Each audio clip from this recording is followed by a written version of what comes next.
Okay, I would say let's get started.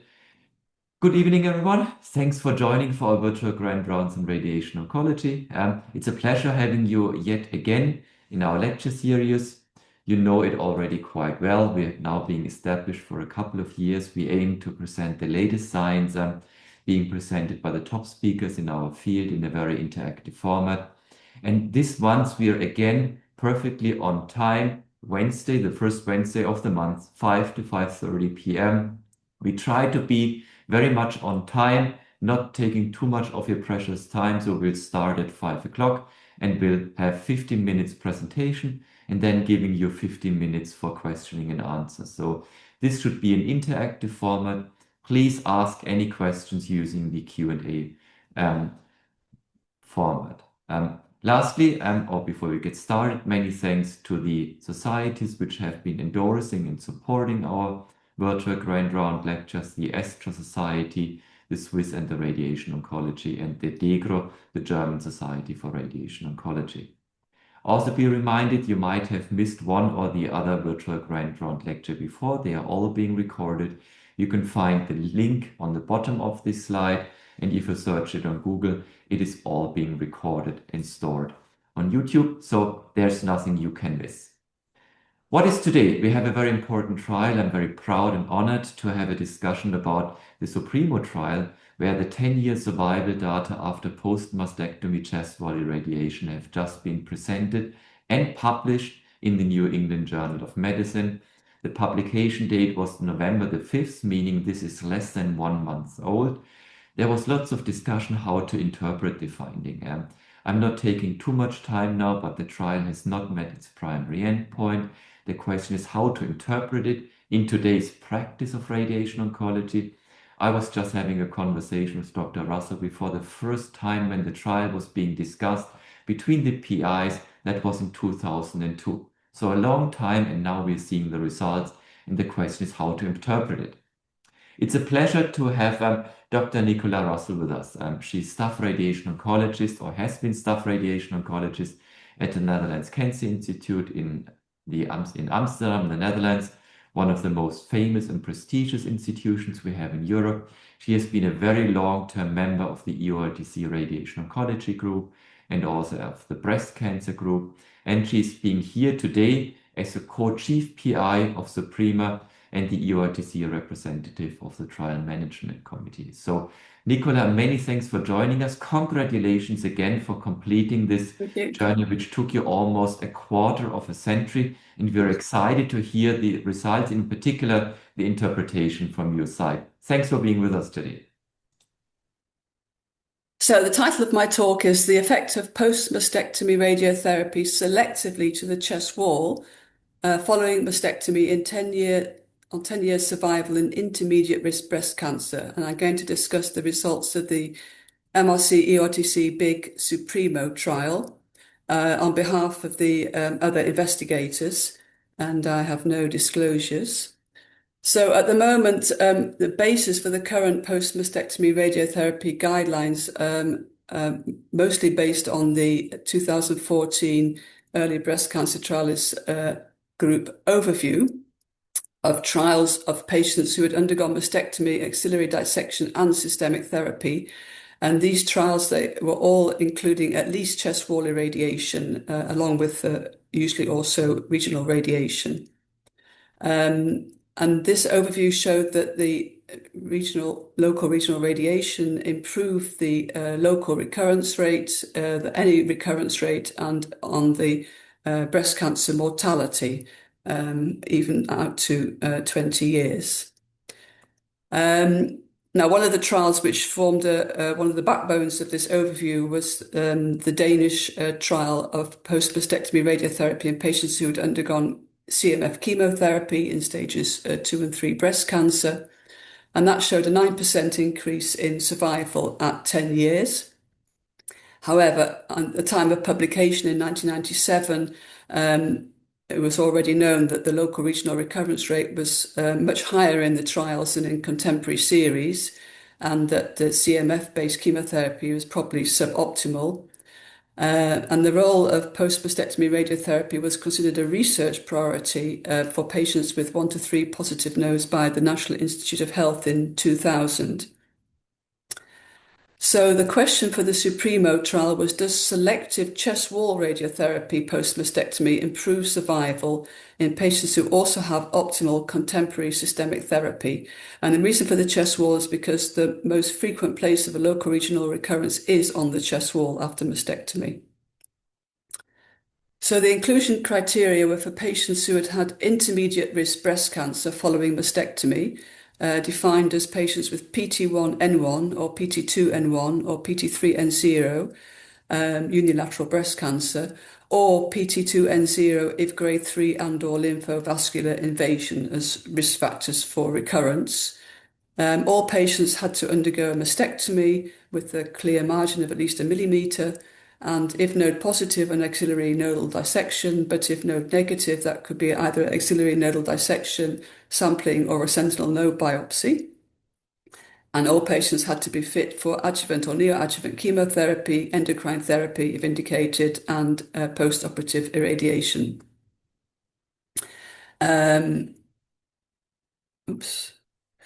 So in the intervention arm, patients were randomized to either chest wall radiotherapy or not, and the chest wall radiotherapy was to the chest wall in 50 gray and 25 fractions of 2 gray, and that was all the EORTC patients.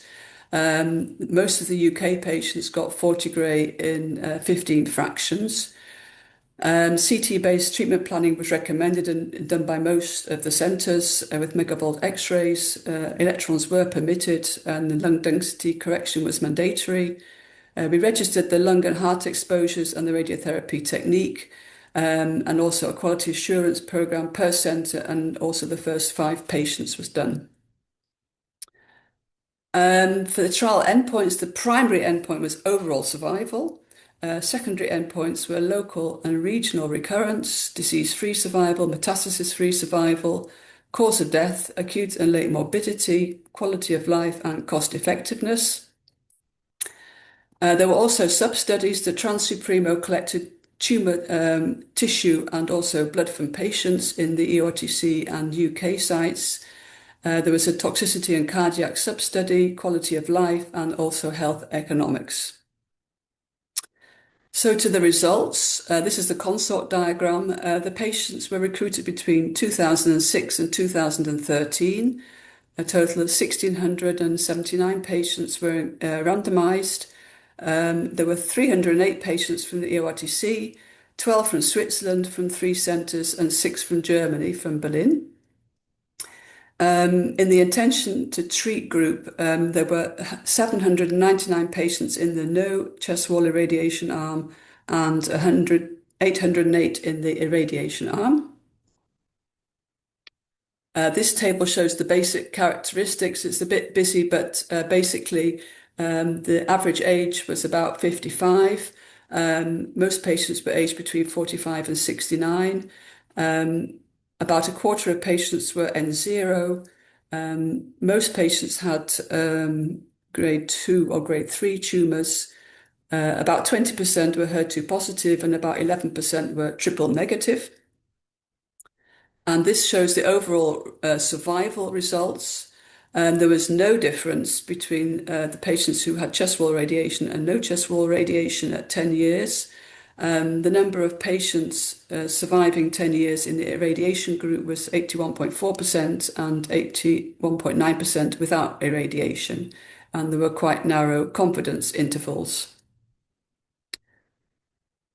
If we look at the subgroup analysis for the primary endpoint, so survival, there's no differential effect of radiation according to different age groups or the nodal status or the molecular subtype, except maybe for the patients with triple negative breast cancer who seem to have actually a worse survival with radiotherapy, although the numbers are of course very small.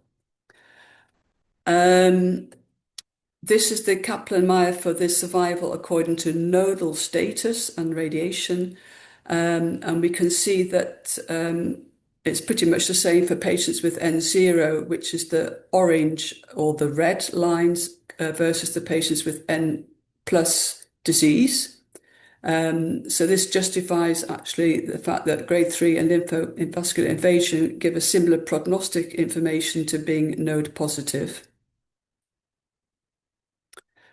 Looking at the molecular subtype, most molecular subtypes are pretty much together, but the patients with triple negative, that's the pink line on the left-hand curve, and the green line is the pink line is one with irradiation, and the green line is without irradiation. And the right-hand plot shows just the triple negative patients.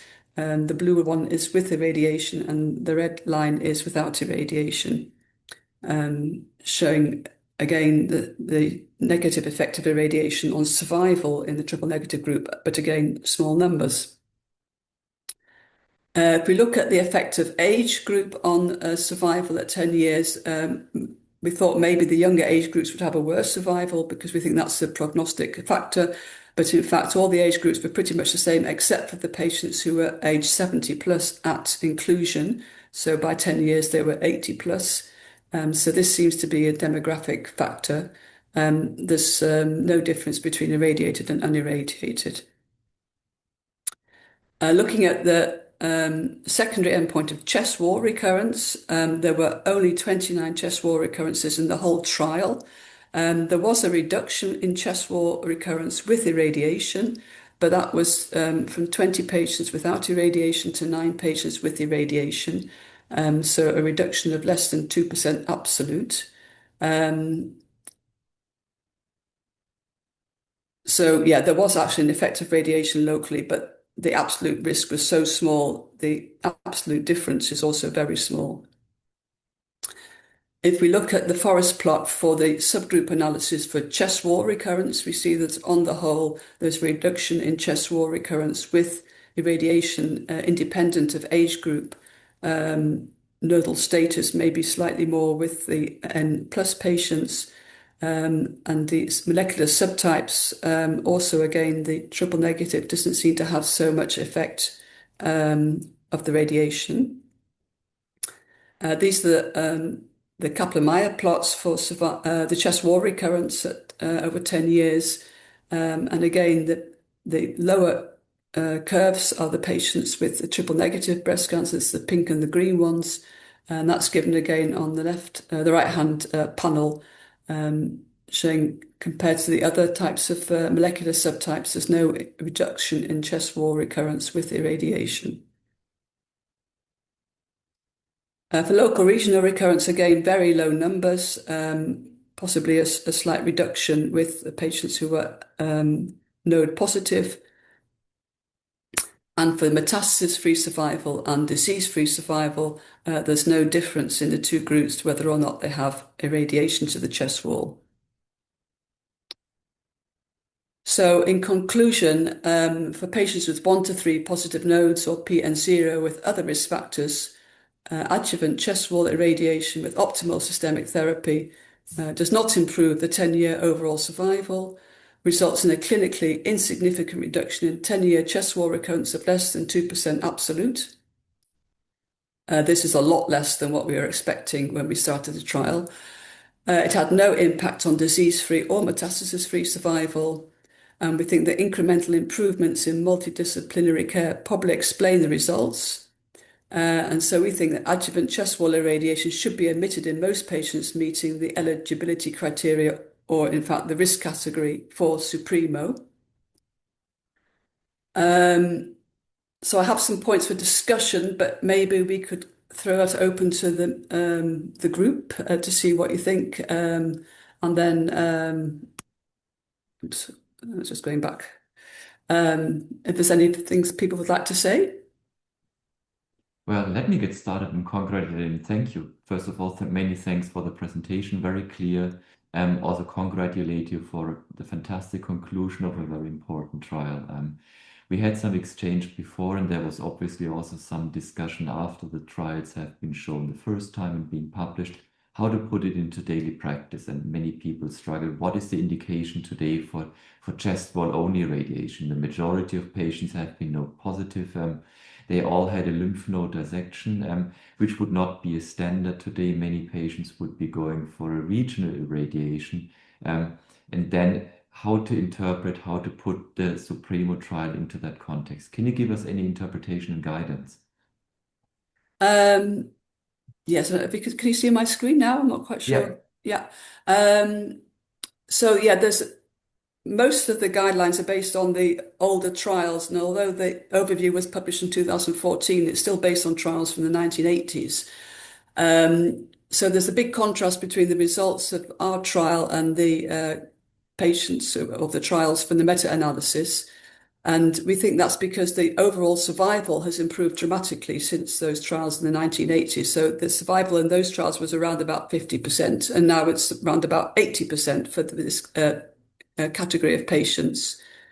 You have to remember, back in the 1980s, we didn't even have estrogen receptor determination. We couldn't test whether patients had HER2. We didn't even know about HER2, for example. So there's been a huge improvement in the diagnostics, but also the systemic therapy tailored to the diagnostic information.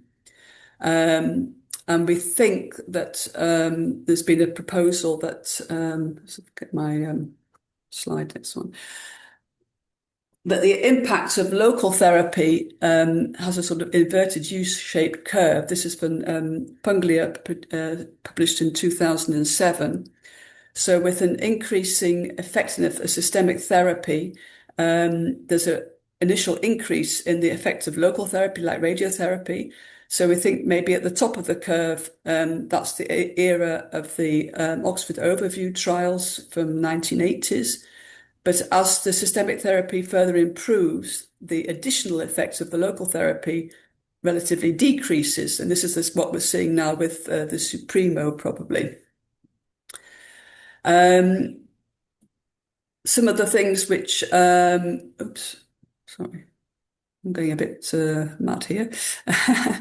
Let's get rid of that. Some of the things we have to consider is that the trial was initiated more than 20 years ago, as you said. The last patient was included more than 10 years ago, but since then we've had even further improvements in systemic therapy. Think, for example, about CD4K inhibitors, immunotherapy, drug antigen combinations, and better sequencing of chemotherapy and other targeted agents. So that's only improves as well, even further probably, which means that the effect of chest wall radiotherapy is even less than what we've seen in Supremo. Also, as you mentioned just now, the axillary dissection is no longer standard for many patients with N1 disease. There's 1 to 3 lymph nodes. And here is a role for axillary radiotherapy. But I don't think we have necessarily to irradiate the chest wall as well as the axilla. We can probably leave that out, and that has enormous consequences also for the breast reconstruction surgery. And further, there's been a big increase in neoadjuvant treatment since Supremo. There were only 8 patients with neoadjuvant chemotherapy in the Supremo trial. It was only allowed after an amendment. However, survival is the same whether patients have systemic therapy administered adjuvantly or neoadjuvantly. And so I think the non-indication for chest wall irradiation remains for this intermediate risk, independent of the order of treatments. But that's something which is causing a lot of discussion after the publication of the trial. And I don't know so this is what my suggestions for the guidelines are, but I suspect that maybe we should discuss this in the group. You already started the discussion and also answering the question of Robert Jäger. Thanks for the question. Well, Had there been... what we think, No. but I know that worldwide the reaction has been a lot more conservative. So Robert Jäger is asking the questions. Had there been any nodal irradiation? Where in the Supremo trial, no, it was just chest wall irradiation. How should patients be treated with a positive sentinel node only? You already kind of mentioned it, but could you answer the question? I think you also were referring to it in your guidelines recommendation. Yes. Well, in the Supremo, the randomization was to chest wall radiation or no chest wall irradiation. Auxiliary treatment had to be with axillary node dissection, and that was partly based on criticisms of earlier trials that had maybe inadequate axillary treatment. But this was long before we did primary axillary irradiation. There were some patients, it was allowed in the trial to give nodal irradiation to the supraclavicular fossa and/or internal mammary chain. But that was independent of the randomization to the chest wall or not. And there were a small number of patients who did get nodal irradiation, but irradiation of the axilla was not permitted in Supremo. That had to be treated by surgery only in that trial. So it separates out the different types of radiation. So the randomization was only to chest wall, but some patients, a small number, less than 10%, got regional nodal irradiation. So, So nowadays the trend is much more towards primary axillary radiotherapy instead of axillary dissection. That's also following the Amaros trial and other studies. And even for very low risk node positive patients, maybe just sentinel node and nothing else, even not even radiotherapy. But those trials are ongoing. That is a developing theme in the last decades. So my suggestion would be if a patient has to have axillary treatment and you don't want to do an axillary dissection, you can do that with axillary radiation. But you can do that certainly these days with the techniques which are available to us with targeted therapy to the regional lymph node basins without irradiating the chest wall and the breast reconstruction. and that would also include the internal mammary chain. I think it is No, technically that's a quite separate easily discussion. possible, If you axilla and supra, but internal mammaria. No, that is a separate discussion. That's not what is being investigated in Supremo. Yeah. That's a whole other can of worms. But if you feel the need to irradiate the regional lymph nodes, then you don't have to also irradiate the chest wall with them. Clear statement. Thank you. I think I There's will been leave it at that. Yeah. there's been another question, and I also have it in my notes from Andreas Rodriguez Miglona. Oh, apologies. What is the hypothesis for the decrease in survival for triple negative patients? You Yes, mentioned that's an that there is a interesting, very detrimental interesting. Of effect, course, it's small only, number of patients. Any mechanistic explanation or yeah. hypothesis? Yeah, that's a very interesting one. Of course, in Supremo, it was only very small numbers, but it was a surprising result because certainly in the Netherlands, we considered triple negative an extra risk factor and therefore a reason to actually give the radiation. There's also very similar finding in the NSABP B51 trial, and this was published in April 2025 by Mamounas. And in that trial, it was a trial in which patients who had achieved a complete nodal remission, N0, from a conversion from N1 disease, and they were randomized to either local regional radiotherapy or no radiotherapy if they had a mastectomy, or if they had breast conserving therapy, only radiation to the conserved breast. So basically, it was a study looking at the regional treatment, but the mastectomy patients got no radiotherapy if they were randomized to no auxiliary radiotherapy. In that trial, they also saw a worse survival with radiotherapy in the patient group with triple negative breast cancer. And it was discussed at San Antonio last December, this finding. And one of the proposals as a mechanism for this is maybe effects on the immune modulation by the radiotherapy, because we know that triple negative breast cancers are quite an immunogenic type of breast cancer. So possibly radiation has a negative effect on that immune response of the host to the tumor, which is causing this rather paradoxical negative effects of radiation in the triple negative group. So it could be that it's related to an immune response. In the Trans-Supremo, we are actually at the moment looking at the tumor infiltrating lymphocytes in the samples which we have from the patients. So it would be really interesting to see if that is differentially expressed in the patients with the triple negative and the radiation or not radiation group. We have another question in the chat, but maybe ask back on the hypothesis on the immune effects of radiation for the triple negative. I would much better understand that rationale if you would do regional lymph node irradiation. That has been the hypothesis for the Yes. cancer trial. But now you're doing chest wall irradiation only. You always Yes, have but the chest those wall irradiation village. is right up Yeah. and to the sort of manubrium. So you always get some of the lower regional lymph nodes in the chest wall fields, especially with the techniques used during the Supremo trial, which was basically tangential fields. So there is a little bit of irradiation, and maybe the local radiation to the ribs and the various areas around that had also a negative effect. But it is quite consistent in these two trials which were published this year. Another question regarding N1 heterogeneity. Given the variability within the N1 to 3 positive nodes group, do the current data allow us to identify a so-called high risk in bracket subgroup for whom radiotherapy should not be omitted? So, Yes, well, for the Supremo study, we saw actually no difference in the patients who had N0 versus N1.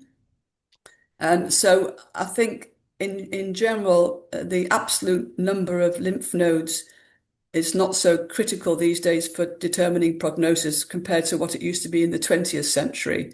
Now we have a lot more molecular information, different subtyping of breast cancer types. So there's other ways of determining the prognosis of a patient other than just purely the anatomical number of lymph nodes. So I think we have to take all the prognostic information into account into assessing a patient's individual prognosis, and also, therefore, what type of additional treatments they require. So in Supremo, we haven't. There weren't that many patients with 3 lymph nodes, to be honest, in the study.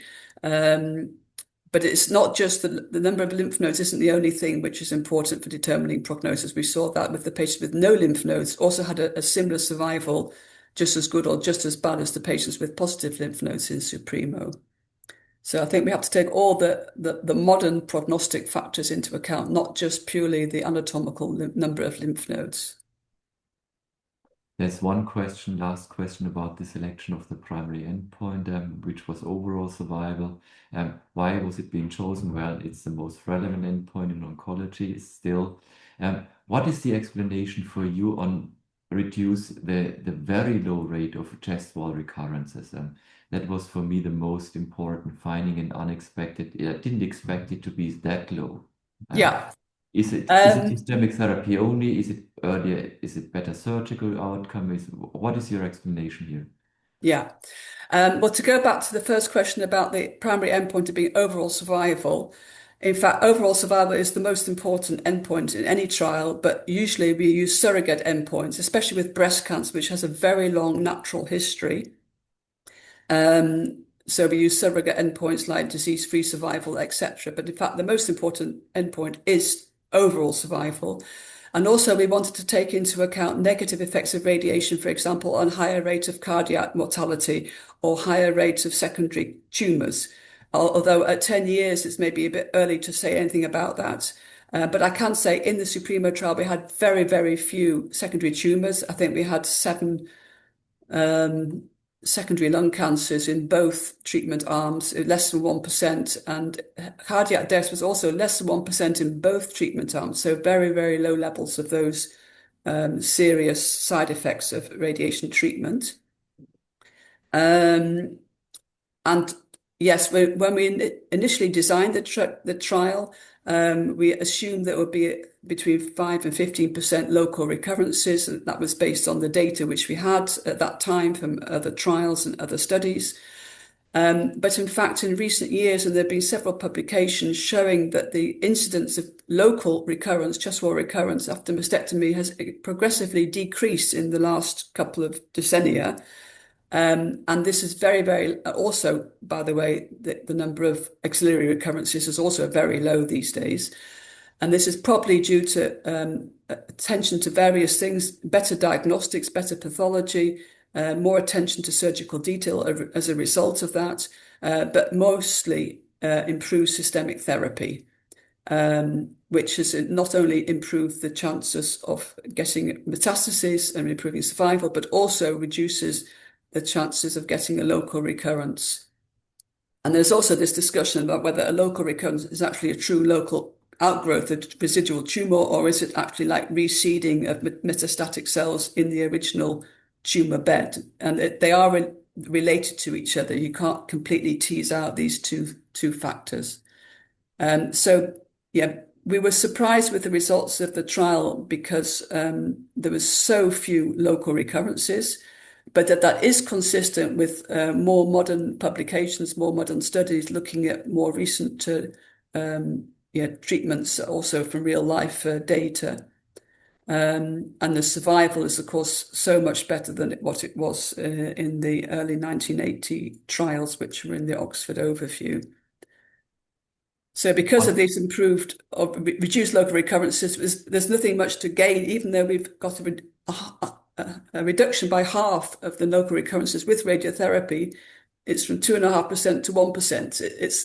So you're not going to get any additional value for giving patients that treatment. There's one last question about a situation which was not allowed, if I remember correctly, patients having positive resection margins after chest wall surgery. Yeah, well, in Supremo, all patients had to have at least 1 millimeter margin. Yeah. So I think if patients have positive resection margins, they should either have a re-operation or then maybe you would consider doing radiotherapy, but that's out with the Supremo category. Yeah. Okay. I don't see any further questions. Nicola, huge thanks. Congratulations again. Thanks for being with us today. And let me just announce a little surprise, call it this way. So, well, it's soon Santa Claus. So usually this would have been our last virtual Grand Rounds lecture in 2025, but we have one last lecture happening in 2 weeks' time. You know, I'm a big fan and kind of interested in research in the space of oligometastatic disease. And we know that in many of our cancer patients, we're only seeing the tip of the iceberg. So we see something in PET and in CT imaging, but we do have some concerns about underlying microscopic disease. In prostate cancer, we currently have 6 randomized controlled trials in the space of oligometastatic disease, and it's about how to optimize both local and systemic therapy. And it's a pleasure to present the LUNA trial, which has just recently been published in the JCO by Amar Kishan, where lutetium PSMA is being added to prostate SBRT in oligometastatic cases. It has been a randomized phase 2 trial, so it will not change practice, but will be very interesting to discuss the implications of this trial. Thanks for being with us today and wishing you a good evening and a good time in the upcoming days and weeks until the Christmas. See you soon, hopefully. Bye, everyone. Nicola, thanks for being again here. Thanks a lot. Yeah, it was great fun. Thank you. Thank you very much. Great talk. Thank you. Bye, everyone.